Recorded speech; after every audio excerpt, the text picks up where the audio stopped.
আশেপাশে থেকে যারা হাঁসের খামার করতে চাচ্ছেন আর দূরে যেতে হবে না আপনাদের।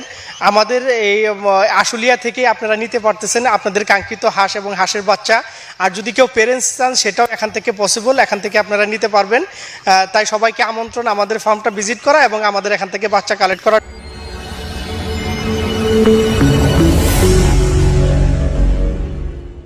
আসসালামু আলাইকুম। টঙ্গী ডাক ফার্ম এন্ড হ্যাচারির পক্ষ থেকে সার্বিক তত্ত্বাবধানে আছে আমি সাইফুল রেজা। টঙ্গী ডাক ফার্ম অ্যান্ড হ্যাচারি এটা আছে আশুলিয়া ব্রিজের ঠিক উত্তর পাশে তুরাগ নদীর পারে। আপনারা যারা ঢাকার মাঝে আছেন এবং কি ঢাকার আশেপাশে আছেন তারা যদি আমাদের খামারটি ভিজিট করতে চান সেটাও করতে পারেন এবং এখান থেকে যদি কোনো বাচ্চা কালেক্ট করতে চান সেটাও করতে পারেন।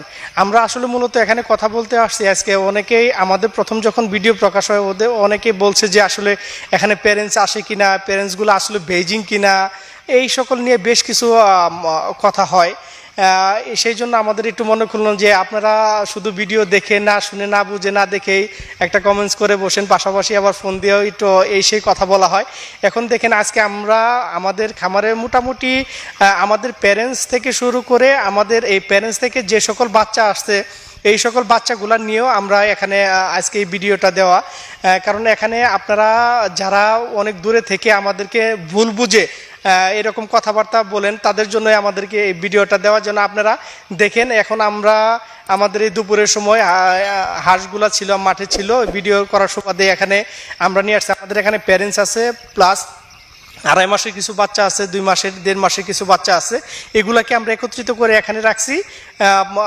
যখন আবার সন্ধ্যা হবে তারা আলাদা আলাদা শেডে, যেমন আমাদের বেজিংগুলা থাকে এখানে, আমাদের যে বিল্ডিংটা দেখতে পারতেছেন এই বিল্ডিংয়ে আবার পিছনে যে শেডটা দেখতে পারতেছেন এখানে খাকি ক্যাম্বেল থাকে।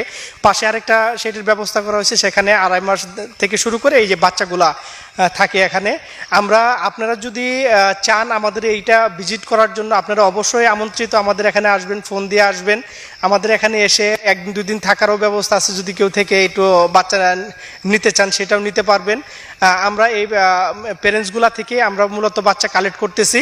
এইটা বাচ্চাগুলা কালেক্ট করে দেন আমরা এখান থেকে সুলভ মূল্যে বাচ্চাগুলা দেশের বিভিন্ন জায়গাতে পৌঁছে দিচ্ছি।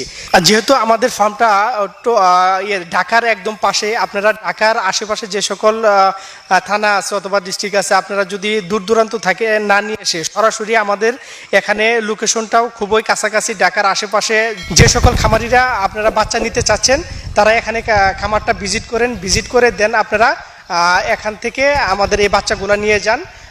এর জন্য আপনাদের একটু ভালো লাগবে, যেহেতু আমাদের প্যারেন্টসগুলো আছে, আমাদের ব্যবস্থাপনাগুলো একটু দেখবেন। আমাদের কিভাবে খাবার ব্যবস্থাপনা কেউ যদি আবদ্ধ অবস্থায় পালন করতে চায় সেটা আমরা একটু ডিরেকশন দিব। যদি প্রাকৃতিকভাবে ছেড়ে দিয়ে পালতে চায় এখানে থাকার একটা উদ্দেশ্য যে আমরা ছেড়ে দিয়ে পালি। কারণ আপনারা দেখতে পারতেছেন যে আশেপাশের যে পরিবেশটা, এখানে তুরাগ নদীতে প্রচুর পরিমাণে প্রাকৃতিক খাবার, দানাদার খাবারও আছে। আমরা কিছু খাবার আমরা যেমন ভিটামিনটা ঠিক রাখার জন্য, তাদের শরীর স্বাস্থ্য ঠিক রাখার জন্য আমরা কিছু খাবার দিয়ে থাকি। আর আমার ম্যাক্সিমাম খাবারটাই আমাদের এখান থেকেই নদী থেকেই হাঁসের কালেক্ট করে এখান থেকেই আপনারা এই বিষয়গুলা দেখার জন্য অবশ্যই আসবেন, এসে আমাদের সাথে কথা বলবেন। আমাদের বাচ্চা আপনার 1 দিনের থেকে শুরু করে এখন আমাদের 2.5 মাস পর্যন্ত বাচ্চা আছে, সেগুলো আপনারা নিতে পারবেন। ভ্যাকসিন করা আছে, আবার কিছু যেগুলো ভ্যাকসিনের সময় হচ্ছে সেগুলো আমরা ভ্যাকসিন করে দিব। কেউ যদি চান যে আমরা নিজের চোখে দেখে ভ্যাকসিন করাটা শিখব, সেটাও আমরা তাদেরকে শিখিয়ে দিব। ওই হিসেবে আপনারা এখানে এসে ভিজিট করে কিছুক্ষণ সময় দিয়ে তারপরে আপনাদের কাঙ্ক্ষিত বাচ্চাগুলো নিয়ে যেতে পারবেন। ঢাকার আশেপাশে থেকে যারা হাঁসের খামার করতে চাচ্ছেন আর দূরে যেতে হবে না আপনাদের।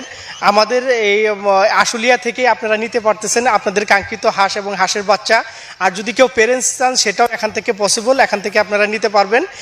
তাই সবাইকে আমন্ত্রণ আমাদের ফার্মটা ভিজিট করা এবং আমাদের এখান থেকে বাচ্চা কালেক্ট করার জন্য আপনাদের বিশেষভাবে অনুরোধ করা হচ্ছে। তাদের এই টঙ্গী হাঁসের খামারে তাদের এই হাঁসগুলি কিন্তু লালন পালন করতে গেলে বেশ কিছু স্টাফের দরকার হয়। আর সেই শ্রম দিচ্ছেন যে মানুষগুলো, তারা কিন্তু এখানে শ্রম দিয়ে তাদের জীবিকা নির্বাহ করছেন। আসসালামু আলাইকুম। ওয়ালাইকুম আসসালাম।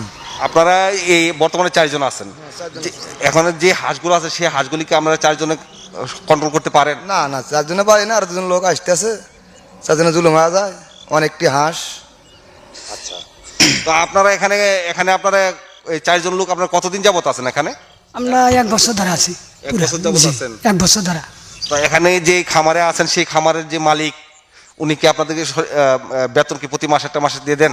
প্রতি মাসের বেতন প্রতি মাসে দিয়ে দেয়। তো আপনার কি খুশি? খুশি তো। 2 তারিখে ধরে 2 তারিখ। হাঁস লালন পালন করতে আপনাদের কাছে কেমন মনে হয়? খুব ভালো মনে হয়। ভালো মনে হয়। জি। আমি আপনার কাছে মুরব্বীর কাছে একটু জানতে চাইবো যে এই যে হাঁস ওনারা লালন পালন করছেন, তো এই হাঁসগুলি কি এরকম ভাবে কি বাংলাদেশের অন্যান্য অঞ্চলে লালন পালন করা উচিত? লালন পালন করা উচিত। হ্যাঁ, হ্যাঁ, আমাদের এই লালন পালন করা উচিত। আপনি কি তাহলে বাংলাদেশের মানুষকে কি এই হাঁস পালন করতে কি উৎসাহিত বলবেন? হ্যাঁ, তারা করুক, তারা উন্নতি হোক, আয়ের দিকে চলে যায়, এটাই চাই। জি, ধন্যবাদ আপনাদের।